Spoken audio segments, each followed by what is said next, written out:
thanks to each and every person there, as I got my first 100 subscribers and I'm really very happy about it. So thanks once again, and I'm looking forward for a lot more. Today's video, as you might have seen from the thumbnail, that it's not about fitness. Yes, it's from my travel vlog. अब life एक ही बार तो मिलती है, पूरी life कोई fitness के पीछे कैसे पड़ा रह सकता है, इसको एंजॉय भी करनी पड़ती है ना. So let's roam around in Singapore today, and today's video is about places to visit in Singapore. If you're planning for a trip in Singapore and if you have less time, you're confused what places to cover and what to not, then this video is for you. I went for a trip recently and Singapore was a part of it, so I thought why not to share with my viewers and talk about which are the attractions of Singapore. So go through my video so that it might be useful for you guys. Let's get started. Okay friends, so after landing at Changi Airport, the first place to visit would be Genting Dream Cruise. This was the highlight of my trip to Singapore, and if you have a weekend in your itinerary, you should definitely opt for it. This weekend cruise departs from Marina Bay Cruise Center at Friday night and sets sail for Bintan Island in Indonesia. It returns back to Singapore on Sunday morning. We opted for the balcony rooms, which were priced slightly higher, but relaxing in the balcony at night in the moonlight is an amazing feeling. I have uploaded a separate video for balcony room, the link for which is in description below. Here are a few photos from the various attractions on the cruise, like pubs, bars, casino, jacuzzis, rooftop pool, sun deck, water slides, indoor games, basketball court and whatnot. It also serves amazing food with a lot of veg and non-veg options.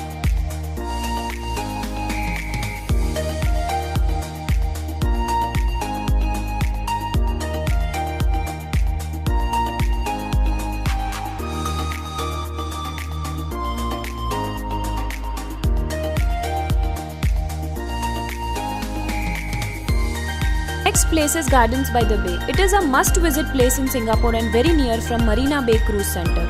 It has 18 super trees which are man-made vertical gardens, and they look beautiful especially at night when they light up. Gardens by the Bay actually has many attractions, and if you have half a day, it would be enough to cover all of them.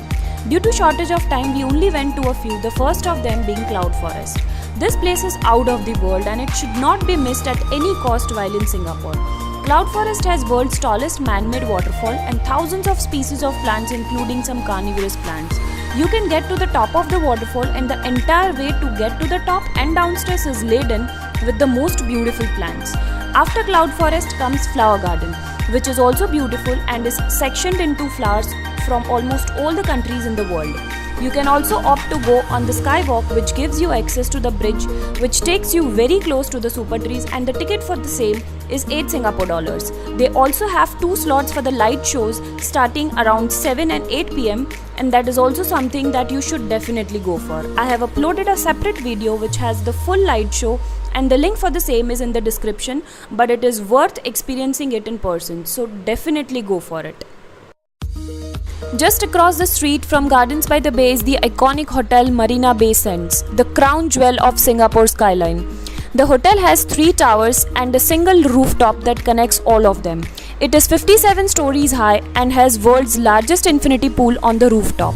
This pool is accessible only to hotel guests, and in order to stay there, you'll have to shell out around 30,000 Indian rupees per night. But anyways, the view from the rooftop is breathtaking. Singapore skyline, Gardens by the Bay, sea view with all the cruises, everything looks just awesome. You literally feel that you are on the top of the world. Now let me tell you a secret. People generally pay 20 to 22 Singapore dollars to go to the observation deck on the rooftop, but instead of that, I would suggest you to go to the rooftop lounge, Sea Lavi. They ask for a cover charge of 23 Singapore dollars, which is completely redeemable, and you can have the same view at the same price with the drink in your hand. And trust me, the drinks served there are awesome, so go for the lounge and skip the observation deck.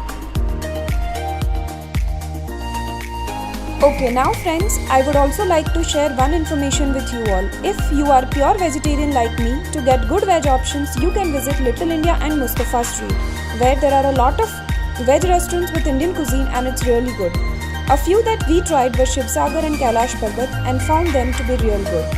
For shopping, Mustafa Market is a good option. It's open 24 hours a day and you can find anything for reasonable prices, including Indian goods. Please don't expect very good hotels, as Singapore is real costly. Instead, go for a mid-range hotel and try to explore more places. Also make sure that your hotel is near to Little India or Mustafa Market so that you can save money on commute, as they are also not far from Marina Bay. Next place is Universal Studios. It is one of the best amusement parks in the world with many attractions. Do visit this place for some thrilling roller coasters. It is a part of Sentosa Island which contains many parks and attractions. More on that to follow. Universal Studios is large and you will need to walk a lot and expect long queues even on weekdays. If you are going there on a weekend, buy the express ticket, no other option. Thrilling rides which you should definitely not miss include Revenge of the Mummy in ancient Egypt, which is an indoor roller coaster and definitely not for the faint of heart. Other two roller coasters in Sci-Fi City, Battlestar Galactica, Human in Cylon, and the 4D adventure Transformers is also a must visit.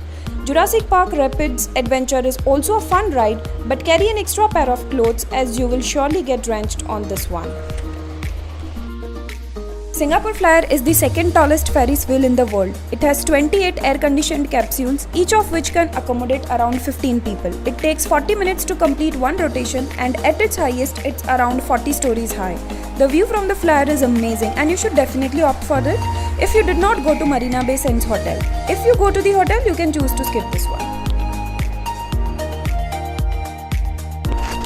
Merlion Park has the famous mascot of Singapore, the Merlion, which has the head of a lion and the body of a fish. It is 8.6 meter tall statue that pumps water from its mouth.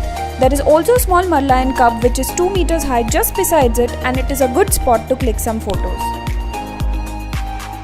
The massive island of Sentosa is the major tourist attraction of Singapore. It contains Universal Studios, Adventure Car Water Park, Adventure Parks, Madame Tussauds Museum, Sea Aquarium, and many other rides and attractions.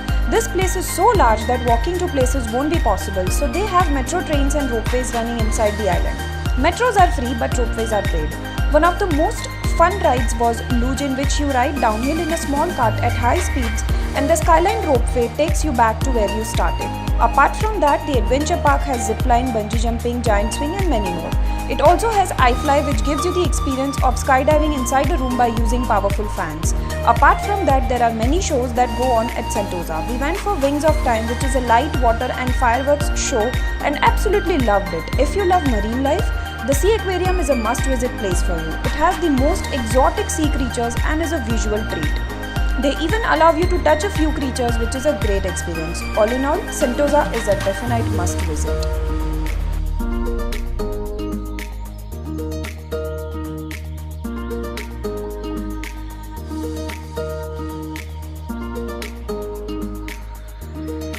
That's it for today's video, guys. I hope it will be beneficial for you while planning your trip to Singapore. If you like my video, please like it, share with your friends, and hit the subscribe button if you have not, so that we can stay connected. Meet you soon. Bye bye. Take care.